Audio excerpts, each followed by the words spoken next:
आपने कहा था कि अगर आपकी बात ना माने तो आप भी उनके कपड़े फाड़िए। एक मिनट भैया, ए फॉर्म और बी फॉर्म पर दस्तखत किसके होते हैं? पीसीसी प्रेसिडेंट के। तो कपड़े किसके फटने चाहिए बताओ?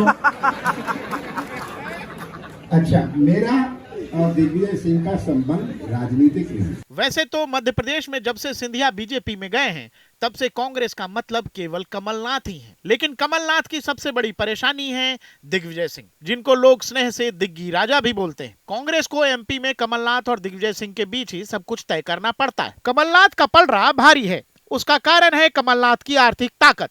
कमलनाथ राजीव गांधी के समय से कांग्रेस का अर्थतंत्र संभालते रहे हैं। एक्सपर्ट बताते हैं कि पिछली बार की तरह इस बार भी चुनाव का सारा भार कमलनाथ ने खुद ही उठा रखा है। इसलिए एमपी में जो कहेंगे कमलनाथ कहेंगे, जो करेंगे कमलनाथ कहेंगे, और कांग्रेस में एमपी में वही होता है जो कमलनाथ तय करते हैं। लेकिन कमलनाथ के रास्ते में दिग्विजय सिंह जब चाहते हैं रोड़ा अटका देते हैं। राजनीति में यही असल सच है, कोई किसी का सगा नहीं होता। फिलहाल देश के 5 राज्यों में विधानसभा चुनाव होने हैं। इनमें मध्य प्रदेश की चर्चा सबसे तेज है, क्योंकि प्रदेश कांग्रेस अध्यक्ष कमलनाथ और सूबे के बड़े कांग्रेस नेता दिग्विजय सिंह के बीच तल्खियां सबके सामने। प्रदेश में कांग्रेस उम्मीदवारों की घोषणा के बाद नाराज नेताओं के समर्थकों से कमलनाथ कह रहे हैं, जाकर दिग्विजय और उनके बेटे के कपड़े फाड़ो। आपने कहा था कि अगर आपकी बात ना माने तो आप भी उनके कपड़े फाड़िए। एक मिनट भैया, ए फॉर्म और बी फॉर्म पर दस्तखत किसके होते हैं? पीसीसी प्रेसिडेंट के। तो कपड़े किसके फटने चाहिए बताओ? अच्छा, मेरा और दिग्विजय सिंह का संबंध राजनीतिक नहीं। बीजेपी ने जब से वीडियो को सोशल मीडिया पर शेयर किया है तब से सूबे में सियासी भूचाल आ गया है। वैसे कमलनाथ और दिग्विजय दोनों के बीच तल्खी कोई नई बात नहीं है, बावजूद दोनों एक दूसरे को खुले मंच से मधुर पारिवारिक राजनीतिक रिश्तों वाला दावा करते हैं। पहले भी राहुल गांधी की भारत जोड़ो यात्रा के समय कमलनाथ ने दिग्विजय सिंह पर राहुल गांधी के सामने अति सक्रिय रहने के आरोप लगाए थे। उन्होंने कहा था, दिग्विजय सिंह ने अपना चेहरा खूब दिखाया, यानी राहुल गांधी की उपस्थिति में अति सक्रिय रहे। दिग्विजय सिंह भी कमलनाथ पर गाहे बगाहे ऐसी टिप्पणी करते रहते हैं। हालांकि ऐसे हर सवाल पर दोनों एक दूसरे की तल्खी से इनकार करते हैं। आखिर मध्य प्रदेश में कांग्रेस के इन दोनों नेताओं के बीच की केमिस्ट्री क्या है? मध्य प्रदेश की सियासत में भले ही कांग्रेस और बीजेपी के बीच सियासी रण होते रहे हो, लेकिन कांग्रेस के 2 बड़े नेताओं दिग्विजय सिंह और कमलनाथ के बीच भी जुगलबंदी हमेशा सुर्खियों में रहती है। इन दोनों की कहानी की शुरुआत होती है 3 दशक पहले। दिग्विजय सिंह पहली बार 1971 में राघोगढ़ नगर पालिका के अध्यक्ष पद पर चुनाव जीतने के बाद 1977 में पहली बार राघोगढ़ से ही विधायक चुने गए। वहीं कमलनाथ ने 1980 में छिंदवाड़ा लोकसभा सीट से चुनाव लड़कर सियासत में कदम रखा था।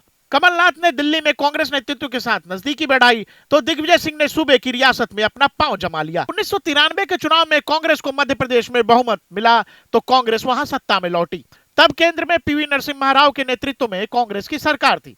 मध्य प्रदेश में किसे चुना जाए, किसे मुख्यमंत्री बनाया जाएगा, इसे लेकर मंथन हो रहा था।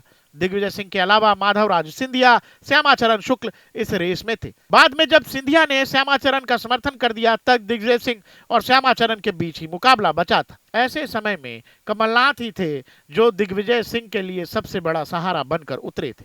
कमलनाथ ने तब दिग्विजय का समर्थन किया था। नरसिम्हा राव ने कमलनाथ से विधायकों की राय जानने को कहा था और इसकी जिम्मेवारी भी कमलनाथ को ही सौंप दी थी। अधिकतर विधायकों ने दिग्विजय का समर्थन किया था, जिसके बाद कमलनाथ ने यह जानकारी नरसिम्हा राव को दी थी और 1993 में पहली बार दिग्विजय सिंह मध्य प्रदेश के सीएम बने। वह 2003 तक लगातार 2 बार सूबे के मुख्यमंत्री रहे। कमलनाथ की वजह से ही पहली बार मध्य प्रदेश का मुख्यमंत्री बनने का सफर जब दिग्विजय सिंह ने शुरू किया तो उन्होंने हमेशा इस बात की तरफदारी सार्वजनिक मंचों से भी की। 2018 के चुनाव में जब एक बार फिर कांग्रेस जीती तब कमलनाथ मध्य प्रदेश कांग्रेस के अध्यक्ष थे और सीएम पद के सबसे प्रबल दावेदार। कमलनाथ पहली बार विधायक भी बने थे। साथ ही ज्योतिरादित्य सिंधिया जो अब बीजेपी में हैं, उस समय मुख्यमंत्री की रेस में थे। दिल्ली में दोनों को लेकर मैराथन बैठक होती रही, लेकिन कहते हैं कि दिग्विजय सिंह ने 1993 का कर्ज चुकाया और कमलनाथ का समर्थन कर दिया। तब जाकर कमलनाथ 15 महीनों के लिए सीएम बने थे। बताया जाता है दिग्विजय सिंह ने 2018 में राहुल गांधी के सामने ही कहा था, सिंधिया युवा नेता हैं, उनके पास अभी बहुत समय है। कमलनाथ अनुभवी हैं, उन्हीं को मध्य प्रदेश की कमान दी जाए। दिग्विजय की सहमति के बाद ही कांग्रेस आला कमान ने कमलनाथ को मध्य प्रदेश का सीएम बनाने का ऐलान किया था। हालांकि 2 साल बाद ही विधायकों ने सिंधिया के नेतृत्व में विद्रोह किया और कमलनाथ सरकार गिर गई। तब बाकी विधायकों के साथ सिंधिया बीजेपी से जा मिले और शिवराज सिंह चौहान के नेतृत्व में फिलहाल सूबे में बीजेपी की सरकार है।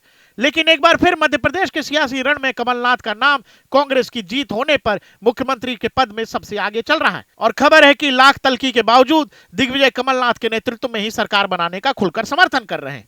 आखिर इस बात की वजह क्या है? राजनीतिक जानकारों की माने तो इस बार चुनाव में दिग्विजय सिंह के बेटे राजवर्धन सिंह को भी टिकट मिला है और दिग्विजय सिंह के लिए यह अपने बेटे को सियासत में सेट करने का बड़ा मौका है। इसीलिए दिग्विजय सिंह तमाम तलखियों दुश्वारियों के बावजूद कमलनाथ की दावेदारी के सबसे प्रबल पैरोकारी कर रहे हैं। 1993 में कमलनाथ का एहसान वाला दबाव और बेटे को राजनीति में सेट करने की दिग्विजय सिंह की चाहत ने उनको मजबूर कर रखा है और वो कमलनाथ से सियासी अदावत के बावजूद रिश्तों को मधुर रखने की बात कर रहे हैं।